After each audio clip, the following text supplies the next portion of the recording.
Hello guys, welcome to a platform of वर्दिया निखिल। आज हम लोग प्रिपरेशन का डे 46 है। आज हम लोग रिवीजन में मैथ्स में इंडिसेस एंड सर्ट्स स्टार्ट करेंगे। ठीक है, इसके हम लोग कंसेप्ट्स पढ़ेंगे और पीवाईक्यूज लगाएंगे जहाँ से आपने पहले पीवाईक्यूज लगाए थे। ठीक है, और और रीजनिंग 1 आवर प्रैक्टिस करेंगे। आप अपने हिसाब से करेंगे इसको। ठीक है, और स्टैटिक जीके में आज टॉपिक पढ़ेंगे सेंसस 2011, ट्राइब्स, फेमस टेम्पल्स और इवन ऑर्गेनाइजेशंस हैं जो। ठीक है, इन सारे टॉपिक्स को आज हम लोग का रिवीजन करना है। तो ये हो गया हम लोगों का रिवीजन के टॉपिक्स।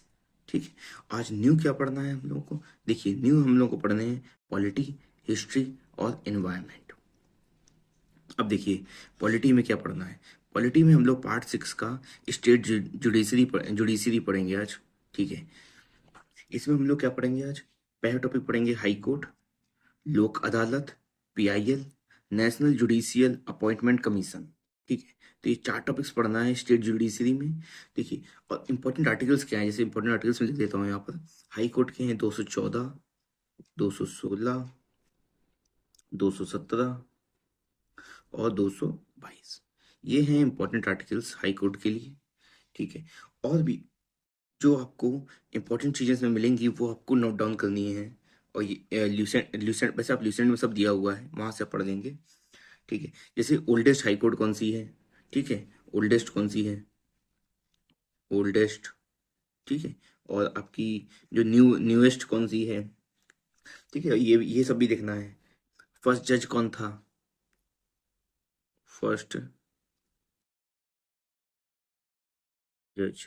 और हर एक स्टेट्स की जो आपकी ये हाई कोर्ट्स हैं वो सब देख लेनी है आपको कि हाई कोर्ट्स कहाँ कहाँ पर हैं।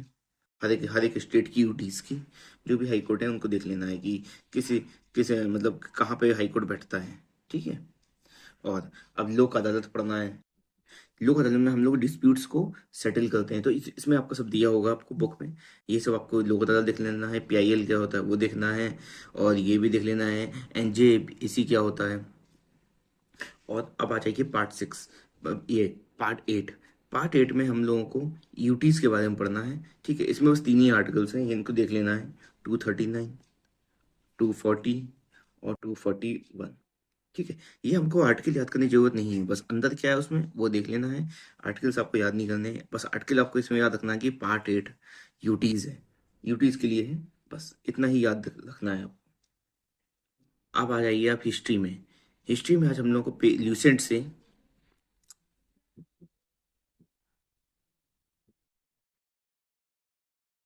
को भी ल्यूसेंट से ही पढ़ना है। पहला टॉपिक हम लोग को पढ़ना है हड़प्पन एज एंड, इसी को बोलते हैं इंडस सिविलाइजेशन। ठीक है, तो ये आपको पेज नंबर 21 में दिया हुआ है। पेज 21 ल्यूसेंट में। वहाँ से आप ये सब चीज़ें देख लेंगे, उसमें आर्कियोलॉजिकल साइट्स दी होंगी आपकी, जैसे और रीजन्स के हिसाब से दिया होगा कि अफगानिस्तान में, बलूचिस्तान में कौन सी साइट्स हैं, यूपी में कौन सी हैं, गुजरात में कौन सी हैं, महाराष्ट्र में कौन सी हैं। ये सब चीज़ें आपको उसमें दी रहेंगी। फिर उसके बाद है पोस्ट हड़प्पन सिविलाइजेशन। ठीक है, तो ये भी काफ़ी इंपॉर्टेंट है। ठीक, मेनली आपका इंपॉर्टेंट ये वाला ज़्यादा है, ये इतना इम्पोर्टेंट नहीं है, तब भी आपको ये चीज़ें देखनी रहेंगी। एग्जाम्स में तो पूछ ही रहे हैं उसमें। इसमें यहाँ पे क्या है कि जैसे एक कैथा कल्चर होता है आपका, जौरवे कल्चर होता है, वो सब चीज़ें बस ऊपर से देखना है आपको, ज़्यादा याद करने की जरूरत नहीं, बस आपको एक बार रीड कर लेना है। ठीक है, और फिर उसके बाद है आयरन एज। ये आयरन एज आपकी 2-3 पेज में दी होगी। ठीक है, तो वो आपको उसमें आपको जो भी इंपॉर्टेंट लगेगा आप उसको मार्क कर लेंगे, बस वहां से रीड कर लेंगे। अब आपका आज का सबसे जो इंपॉर्टेंट टॉपिक है, पेज नंबर में दिया होगा ये, पेज 25 में। ठीक है, ये आज का सबसे इंपॉर्टेंट टॉपिक है कि हड़प्पन और इंदस वैली सिविलाइजेशन जो आपकी है उसके बारे में। ये सबसे इंपॉर्टेंट है, आपका 2 पेजेस में दिया हुआ है, 25 और 26 में। ठीक है, और हड़प्पन सिविलाइजेशन को डिस्कवर किसने किया था? दयाराम साहिनी ने किया था, ये आपको याद रखना है। यही जो एज है इसी को कहते हैं हम लोग ब्रॉन्ज एज। के बारे में आपको पूरा आज देख लेना है कि क्या क्या है जो इम्पोर्टेंट उसमें मार्क कर लेंगे। ठीक है, उसकी जो साइट्स हैं वो मार्क कर लेंगे, और जो साइट्स में हमको जो चीज़ें मिली हैं आर्कियोलॉजिकल जो फाइंड्स हुए हैं वो हम लोगों को मार्क कर लेने हैं और इनको याद करने की कोशिश करनी है। ठीक है, और जो भी उसमें मेजर सिटीज़ थी उन लोगों की हम लोगों की, वो सब क्रॉप्स क्या थी, कौन से पेट्स पाए गए वहाँ पर, ठीक है, और कौन से एनिमल्स थे, ये सब चीज़ें आपको देख लेनी है। और अब आ जाएंगे न्यू टॉपिक में हम लोग इन्वायरमेंट में। इन्वायरमेंट में हम लोग क्या पढ़ना है, एक पढ़ना है topic noise pollution. Noise pollution आप देख लेंगे क्या होता है। ठीक है, types of noise pollution, types of noise जो होती हैं वो बेस्ड ऑन फ्रीक्वेंसीज जैसे होती हैं आपकी। अल्ट्रासोनिक किसको बोलते हैं, जब बीज अल्ट्रासोनिक होती है, जैसे अल्ट्रासोनिक, फिर होती है सोनिक, फिर होती है सबसोनिक। तो आपको बस देख लेना है कि अल्ट्रासोनिक क्या होती है। जैसे 20,000 के ऊपर होती है तो अल्ट्रासोनिक है, और 20,000 में है तो सोनिक है, 20,000 के नीचे है तो हम लोग सबसोनिक बोलते हैं। और फिर उसके बाद आपका आएगा डिजायरेबल लेवल ऑफ साउंड्स। ठीक है, जोन वाइज जो आपकी एक टेबल नहीं होती है, आपको वो टेबल बस याद रखनी रहेगी कि इंडस्ट्री में जो होता है और डे और नाइट में कितना जो साउंड लेवल है वो अलाउड होता है, वो आपको बस उसमें ये देखना रहेगा। वो टेबल पूरी आपको विकिपीडिया में मिल जाएगी, उसको अपने नोट डाउन कर लीजिए और फिर उसको याद कर लीजिए, बस उसमें इतना करना है। और फिर आपको करना है उसके बाद बायो पोल्यूशन। अब देखिए बायो पोल्यूशन है, तो बायो पोल्यूशन आप विकिपीडिया से पूरा रीड करेंगे, जो इंपॉर्टेंट टॉपिक जो इंपॉर्टेंट लाइंस हैं उसको आप लिख लेंगे तो आपको पता रहेगा बायो पोल्यूशन होता क्या है। ठीक है, और फिर हम लोग इसके सॉल्यूशंस क्या हैं बायो पोल्यूशन के, उनको देख लेंगे। 2-3 सॉल्यूशंस आपको मिल जाएंगे, बस उनको नोट डाउन कर लेंगे। ठीक है, फिर उसके बाद है रेडिएशन पोल्यूशन।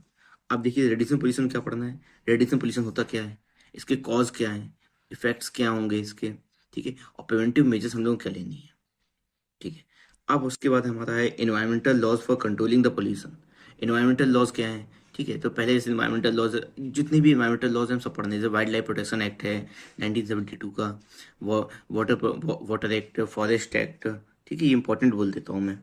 देखिए आपका एक हो गया आपका, मैं यहाँ लिख देता हूँ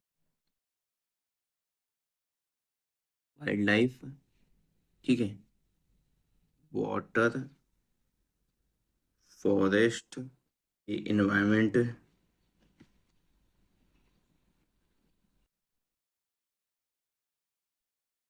प्रोटेक्शन एक्ट। तो ये सारी एक्ट्स हैं, इंपॉर्टेंट हैं। और एक तो ये एक्ट और हैं जो इंपॉर्टेंट हो सकती हैं, पर ये तो आपको ये एक्ट से याद होनी चाहिए कौन सी ईयर में आई है, बस आपको इतना ही याद करना है आज के लिए। ठीक है, तो आज के लिए सिर्फ डे 46 के लिए इतना है, ज़्यादा नहीं है। आपको इतना पूरा कंप्लीट करना है।